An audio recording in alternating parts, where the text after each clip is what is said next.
Esiet sveicināti pirmajā Astronet TV video lekcijā par tēmu, kas ir astroloģija un kā tā var palīdzēt mūsu ikdienas dzīvē. Ja vēlaties padziļināt apgūt šīs lekcijas materiālu, tad jums ir nepieciešams divas lietas. Tīra pierakstu burtnīca un pildspalva. Ja jums šo lietu nav par rokai, nospiediet pauzi, aizskrieniet un sameklējiet. Un tā sākam ar pašu galveno, kas ir astroloģija.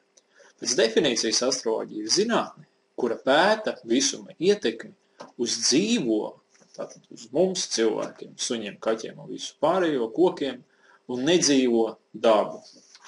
Burtnīcas, automašīnas un vispārējais, ko jūs spējat iedomāties. Astroloģija, kā zinātnē, ir divas daļas – objektīvā daļa un subjektīvā daļa. Objektīvā daļa ir visi aprēķini, kurus veids astrologs. Šie aprēķini ir atkārtojami, un to var izdarīt jebkurš cilvēks, jebkurā pasaules malā. Savukārt subjektīvā daļa ir tieši, kā šie dati tiek interpretēti. Un šeit jau nedaudz, kas ir atkarīgs no astrologa dzīves pieredzes, no viņa zināšanām, no viņa reģiona, kuru viņš pārstāv, un skolas, kuru viņš pārstāv. Pirms turpināt materiālu izklāstu, es vēlētos, lai jūs saprastu vienu ļoti būtisku lietu.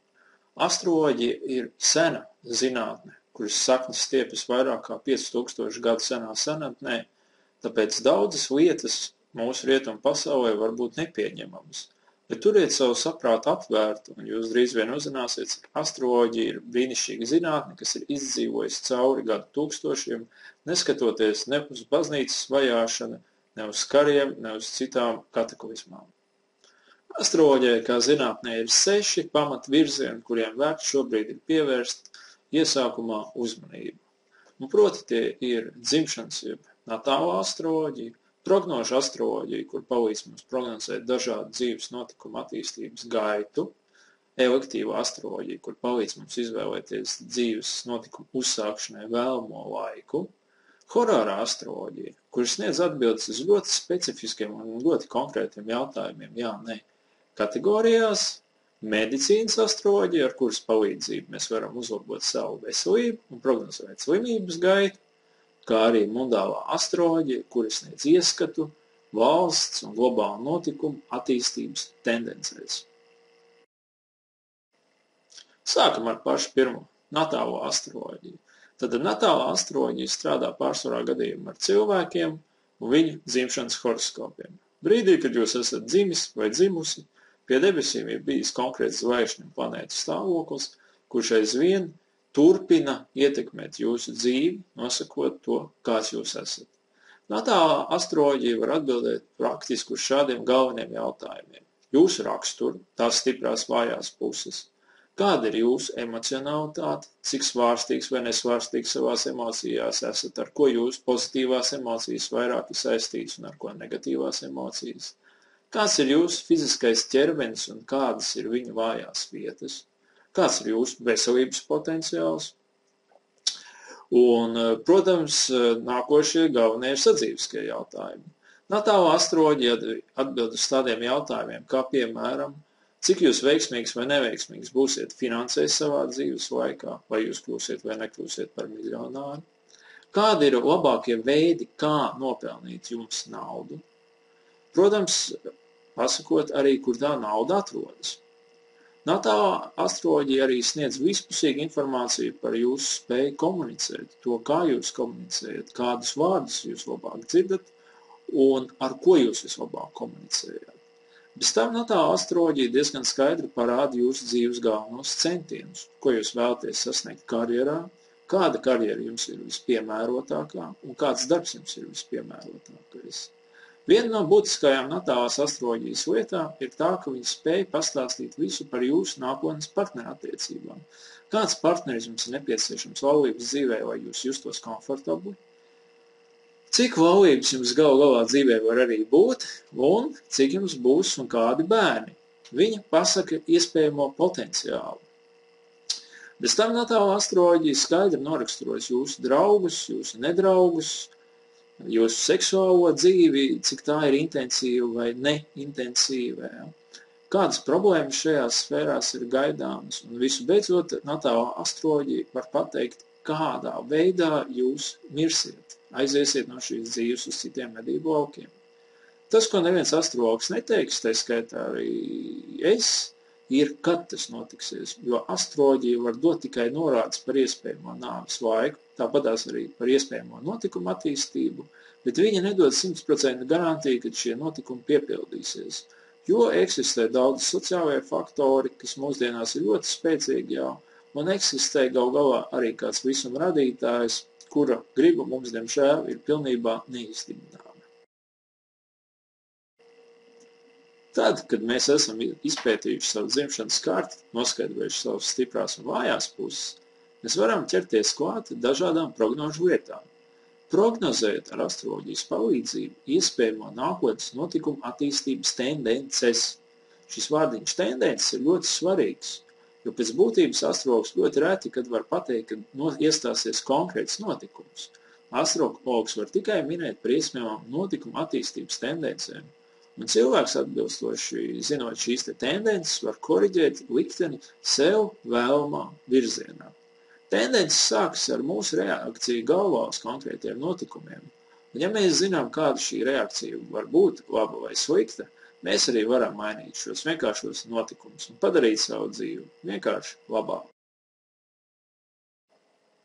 Kā nākošais būtiskais astroloģijas virziens ir jāmin medicīnas astroloģija, kura pēta to, kā visums ietekmē mūsu veselību. Ar šīs astroloģijas virziena palīdzību mēs varam noteikt mūsu organismu vājās vietas, iespējamās slimības, iespējamo slimību iestāšanās laiku un norises gaitu. Un attiecīgi ar medicīnas astroloģijas palīdzību mēs varam sevi pasargāt, stiprināt savus organismu vājās vietas un veiksmīgi sadarboties ar savu organismu stiprajām vietām orgāniem. Kā otrs medicīnas astroloģijas virziens ir slimības gaitas prognozēšana konkrētam cilvēkam, kad viņš ir saslimis. Tad, zinot, kad cilvēks ir saslimis, saņems pirmo diagnozi vai sajūtas pirmos simptomus, mēs jau tajā brīdī varam noteikt, kā šī slimības gaita attīstīsies. Vai viņa būs strauja, lēni progresējoša, vai tā beigās kļūs par hronisku slimību, vai cilvēks tiks veiksmīgi izārstēts. Dažreiz, diemžēl, pēc šīm kartēm var redzēt arī, ka cilvēkam nav lemts izārstēties, bet, kā jau es minēju, par šiem jautājumiem reti, kurš astrologs būs gatavs runāt.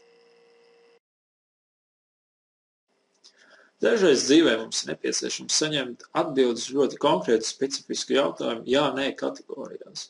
Piemēram, kurš uzvarēs tiesas prāvā? Vai es dabūšu sev vēlamo darbu, un vai es dzīvošu konkrētajā valstī, konkrētajā laika periodā. Uz šiem jautājumiem jums var palīdzēt astroloģijas karaliene horārā astroloģija, kas ir ļoti specifisks, sarežģīts, un es pat teiktu, vissarežģītākais astroloģijas virziens. Bet viņa padomos ir vērts ieklausīties. Vienīgi ir jāņem vērā, ka šie padomi ir domāti tikai tiem, kas tiešām ir drosmīgi un ir gatavi dzirdēt arī negatīvas, sev nepatīkamas atbildes.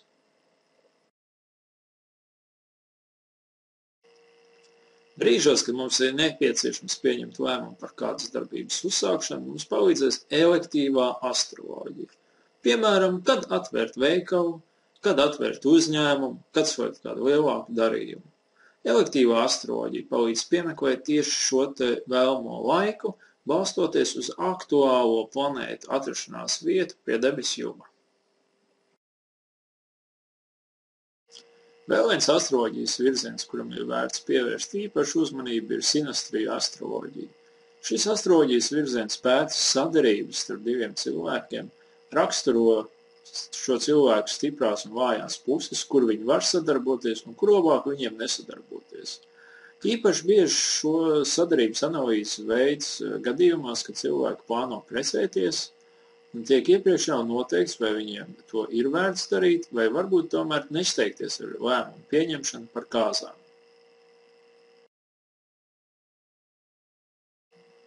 Un visu beidzot pēdējais lielais astroloģijas novirziens ir mundālā astroloģija, ar kuras palīdzību tiek pētīti notikumi konkrētā valstī, šīs te valsts attīstības tendences, kā arī globāli notikumi, kā piemēram ekonomisko krīžu iestāšanās, beigšanās, karu sākšanās, karu beigšanās un daudz citas lietas, kas skar lielu cilvēku grupu, ignorējot viņu individuālos faktorus. Nu ko, mēs diezgan veiksmīgi esam noskaidrojuši, kas ir astroloģija un kā šī zinātne var palīdzēt mūsu ikdienas dzīvē. Un tikai no jums ir atkarīgs, vai jūs izmantosiet šo zinātni savas dzīves kvalitātes uzlabošanai vai dzīvosiet savu dzīvi tā, kā esat dzīvojuši līdz šim. Vēl viens mīts, par kuru es vēlētos jūs informēt, ir apgalvojums, ka likteni nav iespējams mainīt. Ja jūs ziniet, kas jūs gaida, jūs varat pieņemt atbilstošus lēmumus un savu likteni mainīt. Kā saka zvaigznes, viņas tikai iesaka, nevis diktē nākotnes notikumus. Un paldies par uzmanību un uz tikšanos nākošajā lekcijā, kurā jau mēs ķersimies klāt. Patiešām, nopietnē, astroloģijai. Uz redzēšanos!